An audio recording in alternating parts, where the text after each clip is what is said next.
Teresa D'Avanzo, Indipendenza Veneta. Buonasera. Buonasera. Oggi grande manifestazione dei venetisti in piazza San Marco. Reduce di corsa da questo evento mi pare straordinario. che sia andato tutto bene, nel senso che non ci sono state, insomma, nessun problema con... Di ordine pubblico, perché i veneti sono persone sane, che non vanno in piazza a far guai. Ieri abbiamo parlato delle polemiche che erano scoppiate con l'ANPI e poi invece oggi le due manifestazioni si sono conciliate senza nessun problema. Sì, direttore. Allora, alcune considerazioni. Il 25 aprile è San Marco e, grazie a Dio, è anche la festa della liberazione. Due cose che noi vediamo assolutamente allo stesso modo.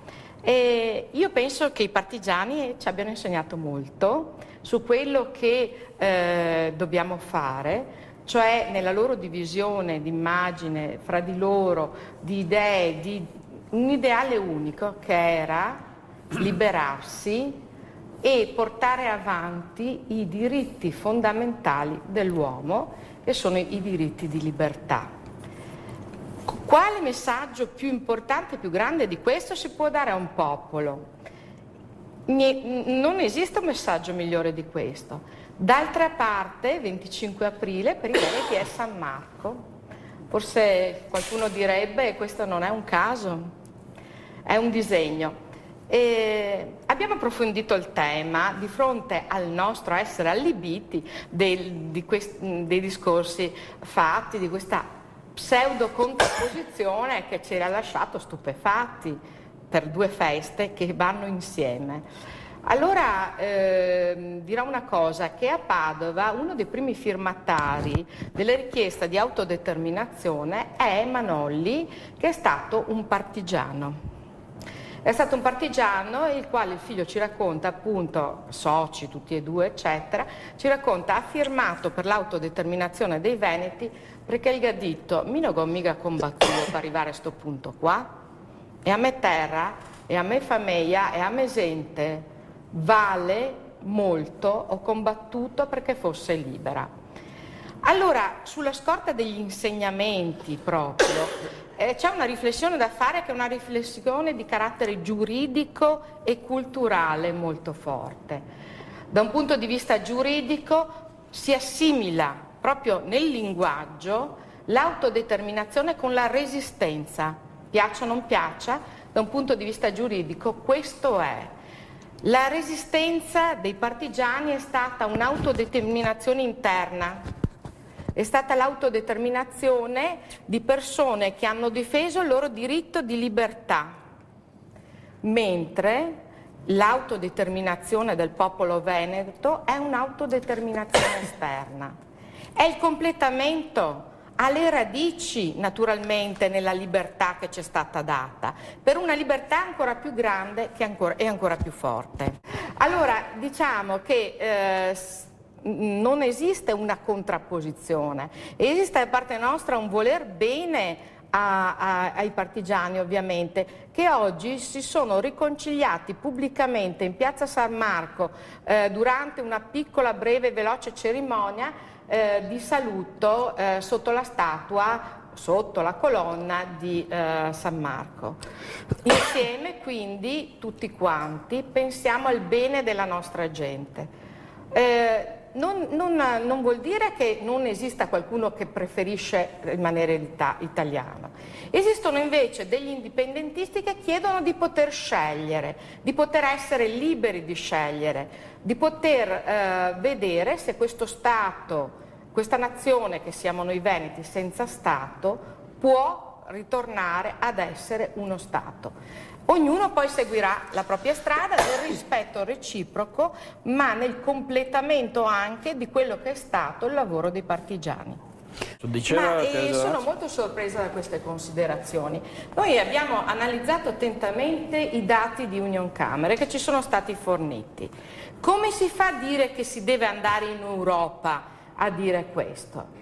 Questo andava detto in Italia, non in Europa. Ma lei i conti li fa con l'Europa, l'economia la fa con l'Europa, non le fa con l'Italia, lei la fa con l'Europa. Se il 30% delle tasse delle aziende va per i veneti, appunto i famosi 4.000 euro a testa che vanno allo Stato nazionale e si pagano attraverso il lavoro e attraverso le imprese, e questi non diventano dei soldi, del denaro che va a progetti, a finanziare progetti, bensì diventa solo del denaro, spesa pubblica corrente perché non si è dato lavoro, si sono dati posti di lavoro, non si sono finanziati attraverso i progetti europei, attività in certe zone della penisola. E i veneti, è inutile che vadano in Europa a chiedere, avrebbero dovuto ottenere dall'Italia e da chi ha governato fino adesso. No, ma guardi che sta dicendo delle cose che non c'entrano niente. No, uno Stato serio avrebbe fatto come la Germania. Il sistema Italia non funziona, il sistema Italia non funziona. Meno male che lo dici tu, meno male che lo dice lei. Che non lo dice lei, lo dicono tutti. Allora, questi non sono slogan, i Länder tedeschi. Dica praticamente come risolve il problema del sindaco che domani deve dare 80 Bene, euro. allora il problema del sindaco glielo dico subito. Perfetto. Si fa come i Länder tedeschi, ok?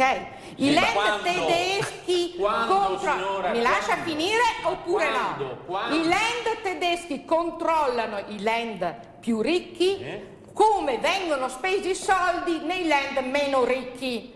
Questo fa la Germania, questo avrebbe dovuto fare l'Italia. E per una questione di mafia e di camorra nei gangli di questo paese, questo non viene fatto. Quindi tutte le risorse sono andate a finire nello spreco. Ma il no, 97% signora, va allora a se finire... hanno fatto la tesoreria unica, cosa mi sta dicendo? Hanno allora fatto il la comune di tesoreria Vittorio unica Veneto, come quello di Padova, perché confluisse tutti i suoi e denari in Europa in le un tolgono unico la tesor- conto corrente. Bene. E per fare i andando in pagamenti Europa delle imprese tolgono deve la fare tesoreria mandare unica. praticamente Allora, quello il che pagamento. voi fate finta di non capire è che il problema non è solo europeo, il problema è a livello di gestione nazionale, che è drammatico.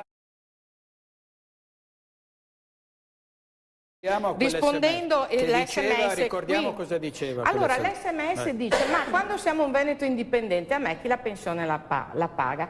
Allora, cari amici pensionati che avete la fortuna di godervi una pensione, visto che le prossime generazioni a quanto pare, se si sta in Italia, non ce l'avranno. Allora ricordatevi che a Roma non c'è una cassaforte in cui sono stati messi i vostri soldi, tenuti lì e adesso li hanno fatti fruttare, eccetera, e vi danno la pensione. Non c'è più niente, perché questi sono i dati nazionali, questi sono i dati ufficiali, i soldi sono stati utilizzati per altre 1000 cose, ma non hanno fatto capitale, e quindi in realtà chi sta lavorando adesso sta pagando la pensione a chi è già in pensione. In Veneto il bilancio è eccezionale, nel senso che i lavoratori veneti sono in numero tale, a Dio piacendo, grazie al tirarsi sulle manichette e non stare lì ad aspettare, bene, i lavoratori veneti sono in